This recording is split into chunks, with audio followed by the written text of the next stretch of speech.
Welcome everyone to my official review video of the Suntour Cyclone friction only Downtube shifters. I've been riding these shifters for the past few weeks now. I want to go over my experience and thoughts on them and if they're worth obtaining if you happen to come across them.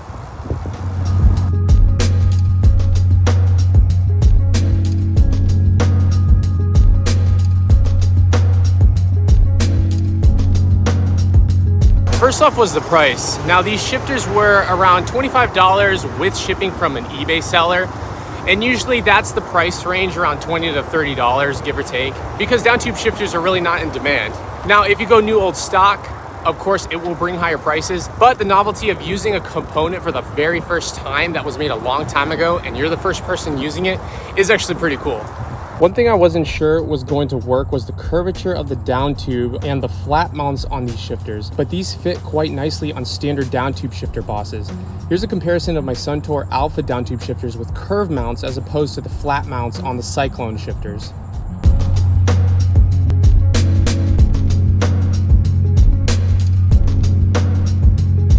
And speaking of mounting, I'm actually going to take apart this shifter. It's super easy, show you the flat mounts, and then put it back together and show you each piece.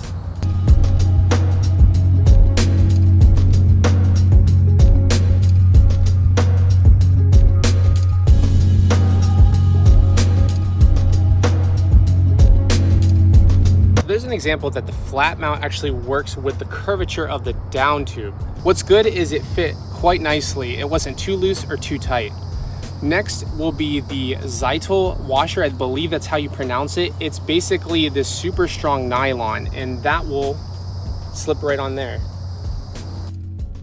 Now here's a discrepancy. The eBay seller sent these with these metal washers as well, and I put them in between the first bushing and the Downtube shifter before mounting it.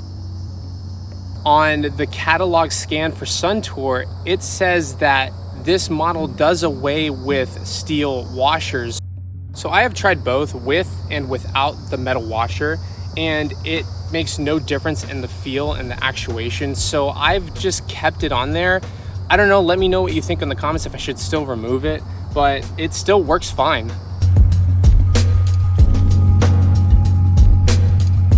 Next is the second bushing. Now it has a specific cutout that fits on the end of the Downtube shifter bosses where it starts to square off. And also, if you notice, there is a round section and a flat section. Now the round section faces towards the Downtube shifter because it has a concave shape. So this fits right on there and it stays in place. Next is this metal stop, and then finally the actual lock nut. Now in the catalog, it does talk about this star washer spring, how it actually locks the nut in place and it doesn't move. And that is 100% true. Out of the hundreds and hundreds of shifts I've done with both sides, they have not tightened on their own or loosened, and they've stayed in place perfectly.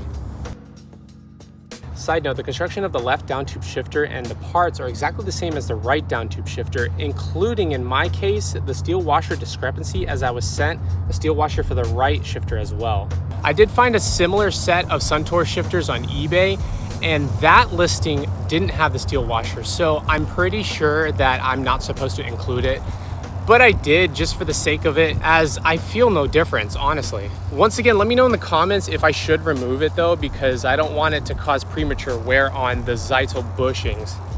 Now you may be asking, why would you get friction-only Downtube shifters when a lot of Downtube shifter models have both indexing and friction mode? And even my Alpha Downtube shifters that I was using before this had friction mode. Why get the Downtube shifters that have friction only? Well, I'm glad you asked. Now this is where these Downtube shifters shine. They're so much smoother than any Downtube shifter that I've used in the past with friction mode. When I had the Alpha Downtube shifter set to friction mode on this bike, their movement was very stiff and it was extremely hard to trim.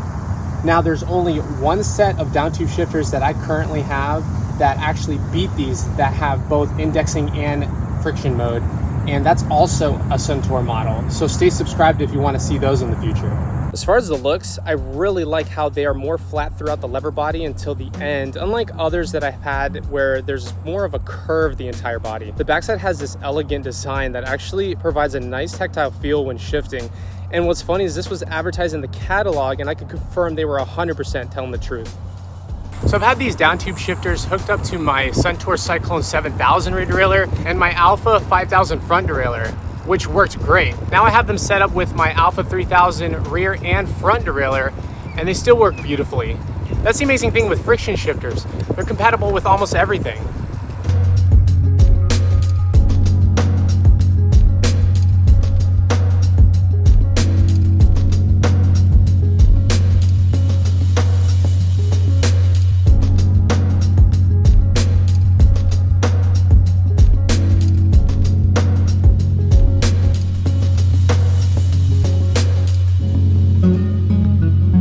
In conclusion, these shifters are fantastic.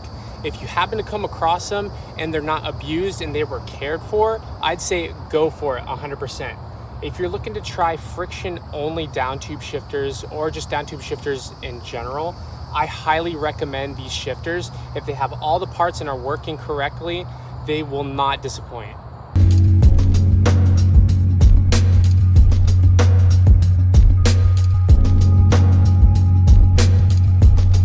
But thank you so much for joining me in this review video. Hopefully I was able to shine a light on these shifters and provide information in regards to friction-only Downtube shifters. I'm coming from a place where I do a lot of research online, but a lot of times the information is not available because it's from another era. So once again, thank you so much for watching and subscribing, and I'll catch you in the next video.